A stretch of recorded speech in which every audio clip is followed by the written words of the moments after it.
മെർജാൻ കരയുന്നത് കണ്ടിട്ട് അമ്മയും അവളുടെ അടുത്തേക്ക് ഓടി വന്ന് ചോദിക്കും എന്തു പറ്റിയെന്ന്. ഈ സമയം ആദേശും ആന്റി എന്താ അവളെ കൊല്ലാൻ നോക്കിയതാണോ, അതിനു വേണ്ടിയാണോ നമ്മൾ ഇവിടേക്ക് വന്നത് എന്ന് ആന്റിയോട് ചോദിക്കുമ്പോ അവരും പറയും എന്റെ മകളെ കൊല്ലാൻ നോക്കിയവളെ പിന്നെ ഞാൻ വെറുതെ വിടണോ. അപ്പോ ആദേശം പറയും ആന്റി ഇപ്പൊ ചെയ്തത് വലിയൊരു തെറ്റാണെന്ന്. അതിഷ്ടപ്പെടാതെ ആന്റിയും അവനോട് പറയും നീ ഇപ്പോഴേ നിന്റെ ഭാര്യയുടെ സൈഡ് പറഞ്ഞു തുടങ്ങിയല്ലേ. ആദേശം പറയും എനിക്ക് ശരിയാണെന്ന് തോന്നിയതാണ് ഞാനിപ്പോ പറഞ്ഞത്. ഇപ്പൊ മെർജാന്റെ അമ്മയും അവിടെ നടന്ന കാര്യങ്ങളെല്ലാം അറിഞ്ഞിട്ട് മെർജാനെ കുറ്റപ്പെടുത്തിക്കൊണ്ട് പറയും ഇതിനെല്ലാം കാരണക്കാരി നീ ഒരുത്തിയാണ്. മര്യാദയ്ക്ക് ഞങ്ങൾ പറയുന്നതനുസരിച്ച് നീ ആ നസീറിനെ വിവാഹം കഴിച്ചിരുന്നെങ്കിൽ ഇന്ന് മൂറാട്ടെങ്കിലും ജീവനോട് കൂടെ ഉണ്ടായേനെ. ഇതെല്ലാം കേട്ട് മെർജാന് കരയുമ്പോ അമ്മ വീണ്ടും പറയും അവളിപ്പോ നല്ല ധൈര്യത്തില് നിന്നോട് വഴക്കിന് വന്നില്ലേ. ഞാൻ ഒഴിച്ച പോയിസൺ കുറച്ചു കൂടുതലായിരുന്നെങ്കിൽ അന്ന് മരിച്ചേനെ അവളുടെ മകൾ.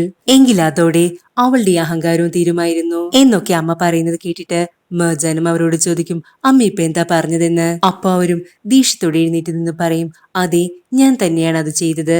അത് കേട്ട് അവിടേക്ക് വന്ന അസ്ലിയും ഇത് ചെയ്തത് മെർജാനാണെന്ന് കരുതി അവളോട് ചോദിക്കും നീ ഇപ്പൊ കുറ്റം സമ്മതിച്ചല്ലേ, നീ തന്നെയാണ് ഇത് ചെയ്തതെന്ന്. ഇവരുടെ ഈ സംസാരം കേട്ടിട്ട് അകത്തേക്ക് വന്ന ആദേശിനോട് അസ്ലി പറയും എന്നെ കൊല്ലാൻ നോക്കിയത് ഇവൾ തന്നെയാണ്, അത് ഇവളുടെ വായിൽ നിന്നും തന്നെ ഞാൻ കേട്ടു.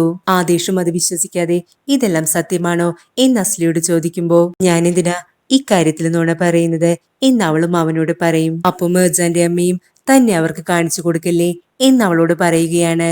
ഇപ്പൊ ആദേശം നല്ല ദേഷ്യത്തില് മെർജന്റെ കയ്യിലേക്ക് പിടിച്ചിട്ട് പറയും എത്ര വലിയ തെറ്റാണ് നീ ചെയ്തതെന്ന് നിനക്കറിയാമോ. അത് കണ്ട് ഹൈദറും മെർജനെ രക്ഷിക്കാൻ വേണ്ടി വരുമ്പോ ജമാല് അയാളെ തടഞ്ഞു നിർത്തുകയാണ്. അപ്പോ ആദേശം പറയും നിനക്കുള്ള ശിക്ഷ ഞാൻ തന്നെ തരും, നീ ഇപ്പോ തന്നെ അസ്ലിയുടെ കാല് പിടിച്ച് മാപ്പ് ചോദിക്കണം. അത് കേട്ട് മെർജാനും അവനോട് പറയും ഞാൻ ഒരിക്കലും മാപ്പ് ചോദിക്കില്ല, കാരണം ഞാൻ ഒരു തെറ്റും ചെയ്തിട്ടില്ല എന്ന്. ഇതെല്ലാം കേട്ടിട്ട് ആന്റിയും ആദേശിനോട് ചോദിക്കും എന്റെ മോളെ കൊല്ലാൻ നോക്കിയിട്ട് ഇതേപോലൊരു ചെറിയ ശിക്ഷയാണോ നീ ഇവൾക്ക് കൊടുക്കുന്നത്. അപ്പോ ആദേശം വളരെ രൂക്ഷമായി ആന്റിയെ നോക്കും. അത് കണ്ട് പേടിച്ചു പോയ ആന്റി പിന്നൊന്നും മിണ്ടാതെ നിൽക്കുകയാണ്. മെർജാനും മാപ്പ് പറയാൻ തയ്യാറാകാതെ നിൽക്കുന്നത് കാണുമ്പോ ആദേശ് അവളോട് പറയും നീ ഇപ്പോ അവളോട് മാപ്പ് പറഞ്ഞില്ലെങ്കിൽ നമ്മുടെ എഗ്രിമെന്റ് ഇന്നിവിടെ വെച്ച് ഞാൻ അവസാനിപ്പിക്കും. അതോടെ നിങ്ങൾ വീണ്ടും കടക്കണിയിലാകും, പിന്നെ നിങ്ങൾ എല്ലാവരും ജയിലിലേക്കും പോകേണ്ടി വരും. ഇതെല്ലാം കേട്ട് മെർജാനും നേരെ അച്ഛന്റെയും അമ്മയുടെയും മുഖത്തേക്ക് നോക്കുമ്പോ അവരും തലകുനിച്ച് നിൽക്കുകയാണ്. പക്ഷെ മെർജാൻ അപ്പോഴും അവൾ ചെയ്യാത്ത തെറ്റിന് മാപ്പ് പറയാൻ തയ്യാറാകാതെ ചെറിയൊരു സപ്പോർട്ടെങ്കിലും പാരന്റ്സിന്റെ കയ്യിൽ നിന്ന് കിട്ടുമെന്ന് പ്രതീക്ഷിച്ച് അവൾ വീണ്ടും അവരെ നോക്കുമ്പോ അവർ രണ്ടുപേരും അപ്പോഴും മെർജാനിൽ നിന്ന് മുഖം തിരിച്ചു നിൽക്കുകയാണ്. എന്നെ നിങ്ങൾ ഒറ്റപ്പെടുത്തിയില്ലേ എന്ന് പറഞ്ഞിട്ട് മെർജാൻ അവർക്ക് വേണ്ടി തന്നെ ആദേശിന്റെ മുൻപിൽ മുട്ടുകുത്തി നിന്ന് അവനോട് മാപ്പ് ചോദിക്കും. അപ്പോ ആദേശം പറയും എന്നോടല്ല അസ്ലിയുടെ മുഖത്തേക്ക് നോക്കി വേണം നീ അവളോട് മാപ്പ് പറയാൻ. മെർജാനും അസ്ലിയുടെ മുഖത്തേക്ക് നോക്കി അവളോട് സോറി എന്ന് പറയുമ്പോ ആദേശ് വീണ്ടും പറയും ഇങ്ങനെയല്ല പറയേണ്ടത്, നല്ല ഉറക്കെ പറയണം, അത് ഇവിടെ നിൽക്കുന്ന എല്ലാവർക്കും തന്നെ കേൾക്കാനും പറ്റണം. അത് കേട്ട് മെർജാന് കരഞ്ഞുകൊണ്ട് ആദേശിനോട് പറയും ഒരു തെറ്റും ചെയ്യാത്ത എന്നെ കൊണ്ട് ഇങ്ങനെയെല്ലാം ചെയ്യിക്കുന്നതിന് ഒരിക്കൽ നീ പശ്ചാത്തപിക്കും. പക്ഷേ ആദേശ് അതൊന്നും മൈൻഡ് ചെയ്യാതെ വേഗം മാപ്പ് പറയേ എന്നാണ് മെർജാനോട് പറയുന്നത്. അങ്ങനെ മെർജാനും കരഞ്ഞുകൊണ്ട് അസ്ലിയോട് മാപ്പ് ചോദിക്കുമ്പോ അവളും നല്ല ജയിച്ച ഭാവത്തില് ആദേശിനെ നോക്കുകയാണ്. എല്ലാവരുടെ മുൻപിൽ അപമാനിക്കപ്പെട്ട് മെർജാന് കരയുന്നത് കാണുമ്പോ ആദേശും അവന്റെ മനസ്സിൽ പറയും എനിക്കുറപ്പാണ് മെർജാൻ നീ തെറ്റൊന്നും ചെയ്യില്ല എന്ന്. ഇപ്പൊ ആന്റിയും അവരുടെ മനസ്സിൽ പറയും ഇതാണ് നിനക്കുള്ള ശിക്ഷ എന്ന് നീ കരുതണ്ട, ആദേശ് തരുന്നത് പോലെ അത്ര നിസ്സാരമായിരിക്കില്ല ഞാൻ നിനക്ക് തരാൻ പോകുന്നത്. അങ്ങനെ അതിനുശേഷം അവരെല്ലാവരും അവിടെ നിന്ന് പോയി കഴിയുമ്പോ മെർജാന്റെ അച്ഛനും അമ്മയും കൂടെ അവളുടെ അടുത്തേക്ക് വരും. അപ്പൊ മെർജാനും നല്ല ദേഷ്യത്തില് അവരുടെ കൈ തട്ടി മാറ്റിക്കൊണ്ട് പറയും എന്നെ തൊട്ടു പോകരുത്, മര്യാദയ്ക്ക് എന്റെ അടുത്തു നിന്നും പൊയ്ക്കോ. മെർജാന്റെ ഈ ദേഷ്യം കണ്ടിട്ട് അവളുടെ അച്ഛനും അമ്മയും വേഗം തന്നെ അവിടെ നിന്നും പോവുകയാണ്. കുറച്ചു നേരം കരഞ്ഞു കഴിയുമ്പോ മെർജാനും നോർമലായിട്ട് അവളും വേഗം നേരെ അവരുടെ അടുത്തേക്കാണ് പോകുന്നത്. എന്നിട്ട് അവളും അമ്മയോട് ചോദിക്കും അമ്മയ്ക്ക് ഇതെങ്ങനെ ചെയ്യാൻ കഴിഞ്ഞു എന്ന്. അപ്പോ തന്നെ അമ്മയും മെർജാനോട് ദേഷ്യപ്പെട്ട് പറയും അതിലെനിക്കൊരു കുറ്റബോധവുമില്ല, എന്റെ മകനെ കൊന്നത് അവളാണ്, അപ്പോ ആ വേദന അവളെയും ഞാൻ അറിയിക്കും. അത് കേട്ട് ഹൈദറും വളരെ ഷോക്കായിട്ട് ചോദിക്കും നീയാണോ ഇത് ചെയ്തതെന്ന്.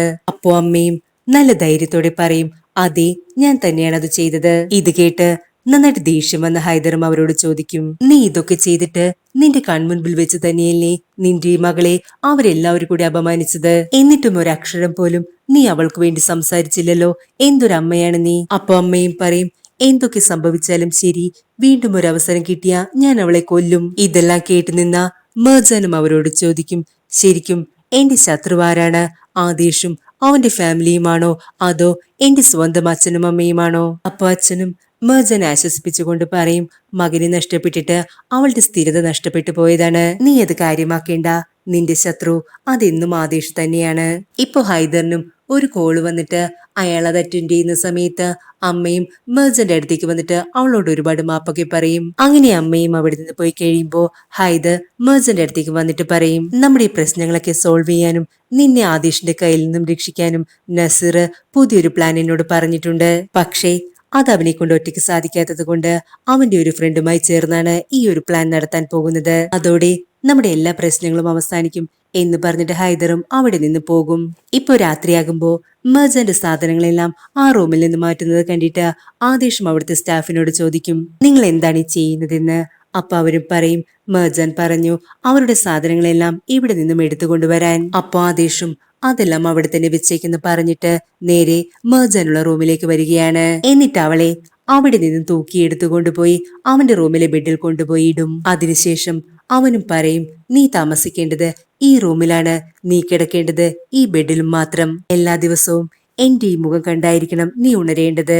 ഇവിടത്തെ മുറ്റത്തേക്ക് ഇറങ്ങണമെങ്കിൽ പോലും നീ എന്നോട് അനുവാദം ചോദിക്കണം. ഇതെല്ലാം കേട്ട് മെർജാനും അവളുടെ മുഖം തിരിച്ചു നിൽക്കുമ്പോ ആദേശ് അവളുടെ മുഖം അവന്റെ നേരേക്ക് തിരിച്ചു നിർത്തിയിട്ട് പറയും, നിനക്കിഷ്ടമില്ലെങ്കിൽ പോലും നീ എപ്പോഴും എന്റെ ഈ മുഖം തന്നെ കണ്ടുകൊണ്ട് നിൽക്കണം. ഒരിക്കലും നിനക്കിതിൽ നിന്നും രക്ഷപ്പെടാൻ കഴിയില്ല.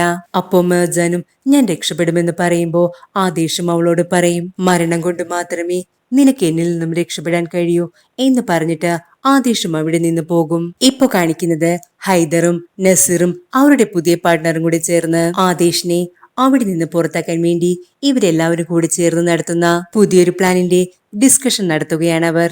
ഇപ്പൊ റൂമിലേക്ക് തിരിച്ചു വന്ന ആദേശിനെ കണ്ടിട്ട് മെർജാന് വേഗം അവളുടെ മുഖം തിരിച്ചു കിടക്കുന്നത് കാണുമ്പോ ആദേശം അവളോട് പറയും, എന്റെ മുഖത്തേക്ക് നോക്കാൻ. പക്ഷെ മെർജാൻ അത് കേൾക്കാതെ അവിടെ തന്നെ കിടക്കുന്നത് കാണുമ്പോ ആദേശ് ആ ബ്ലാങ്കറ്റ് എടുത്ത് മാറ്റിയിട്ട് നല്ല ദേഷ്യത്തോടെ അവളോട് പറയും, നിന്നോടല്ലേ ഞാൻ പറഞ്ഞത് എന്റെ മുഖത്തേക്ക് നോക്കാൻ.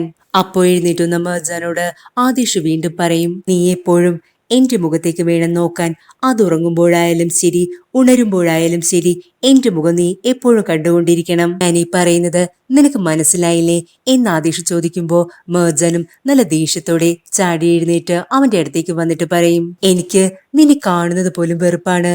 ഇപ്പോ നീ എന്നോട് ചെയ്യുന്ന ക്രൂരതയ്ക്കൊക്കെ ഒരിക്കൽ നീ പശ്ചാത്തപിക്കും. അന്ന് നീ എന്നോട് എത്ര മാപ്പ് പറയാൻ തയ്യാറായാലും എന്നോട് എത്ര അപേക്ഷിച്ചാലും ഞാൻ നിന്റെ മുഖത്തേക്ക് പോലും നോക്കാൻ തയ്യാറാകില്ല. ഇതും പറഞ്ഞിട്ട് പോയി കിടന്ന മെർജാനും ആദേശ് കാണാതെ കരയുകയാണ്. ആദേശിനും മെർജാൻ പറഞ്ഞതെല്ലാം കേട്ടിട്ട് ഒരുപാട് വിഷമം തോന്നും. അടുത്ത ദിവസം ഓഫീസിലേക്ക് പോകാൻ റെഡിയായ ആദേശിന്റെ മനസ്സിലുണ്ടായിരുന്നത് ഇന്നലെ മെർജാൻ പറഞ്ഞ കാര്യങ്ങളായിരുന്നു. എന്നിട്ട് അവൻ മെർജന്റെ മുഖത്തേക്ക് നോക്കുമ്പോ അവളും ഉണർന്ന് നല്ല ദേഷ്യത്തോടെ ആദേശിന്റെ മുഖത്തേക്ക് നോക്കുകയാണ്. അപ്പോ ആദേശും ഒന്നും മിണ്ടാതെ അവിടെ നിന്ന് പോവുകയാണ്.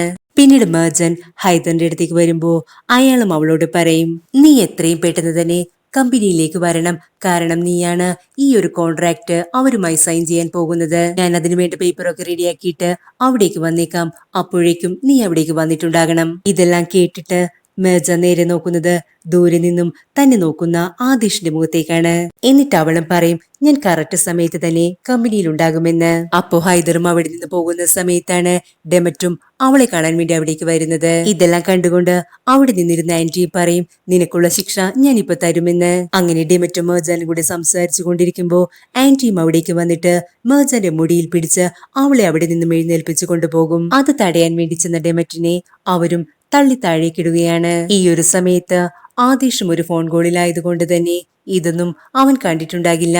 എന്നിട്ട് ആന്റിയും മെർജനെയും കൊണ്ട് അടുക്കളയിലേക്ക് കയറിയിട്ട് അതിന്റെ ഡോറ് ആരും കയറാതിരിക്കാൻ വേണ്ടി കുറ്റിയിടും. അതിനുശേഷം അവർ സ്റ്റവിലുണ്ടായിരുന്ന പാത്രം മാറ്റിയിട്ട് മെർജന്റെ കൈ ബലം പിടിച്ച് ആ തീയുടെ മുകളിൽ കൊണ്ടുവന്ന് പൊള്ളിക്കുകയാണ്. നന്നായിട്ട് വേദനിച്ച മെർജാനും ഉറക്കി കരയുന്നത് കേട്ടിട്ട് അവിടെയുണ്ടായിരുന്ന എല്ലാവരും വാതിൽ തുറക്കാൻ വേണ്ടി പറയുന്നുണ്ടെങ്കിലും ആന്റി അവളുടെ കൈ തീയിലേക്ക് കൂടുതൽ അടുപ്പിക്കുകയാണ് ചെയ്തത്. ഈ ഒരു ബഹളം കേട്ടിട്ട് എന്തു പറ്റിയെന്ന് ചോദിച്ച് അവിടെ കൂടി വന്ന ആദേശിനോട് അവിടെ നടന്ന കാര്യങ്ങളെല്ലാം പറയുമ്പോ ആദേശും ആന്റിയുടെ വാതിൽ തുറക്കാൻ വേണ്ടി പറയുകയാണ്. പക്ഷേ ആന്റി അതൊന്നും കേൾക്കാതെ മെർജനെ കൂടുതൽ ഉപദ്രവിക്കുകയാണ് ചെയ്യുന്നത്. ഉടനെ തന്നെ ആദേശും വാതിൽ ചവിട്ടി തുറന്ന് അകത്തേക്ക് വരികയാണ്. എന്നിട്ട് മെർജനെ ആന്റിയുടെ കയ്യിൽ നിന്ന് പിടിച്ചു മാറ്റിയിട്ട് അവരോട് നിങ്ങൾ എന്താണ് ഈ ചെയ്യുന്നതെന്ന് ചോദിക്കും. അപ്പോ ആന്റിയും പറയും ഞാൻ അവൾക്കൊരു പാഠം പഠിപ്പിച്ചു കൊടുത്തതാണ്. അത് കേട്ടിട്ട് ആദേശും ഇവിടെ നിന്ന് ഇറങ്ങിപ്പോയെന്ന് പറഞ്ഞ് ആന്റി നന്നായിട്ട് ഷൗട്ട് ചെയ്യും. ഈ ഒരു സീൻ കാണിച്ചുകൊണ്ട് നമ്മുടെ ഇന്നത്തെ എപ്പിസോഡും ഇവിടെ വൈൻഡ് അപ്പ് ചെയ്യുന്നു. പുതിയൊരു എപ്പിസോഡുമായി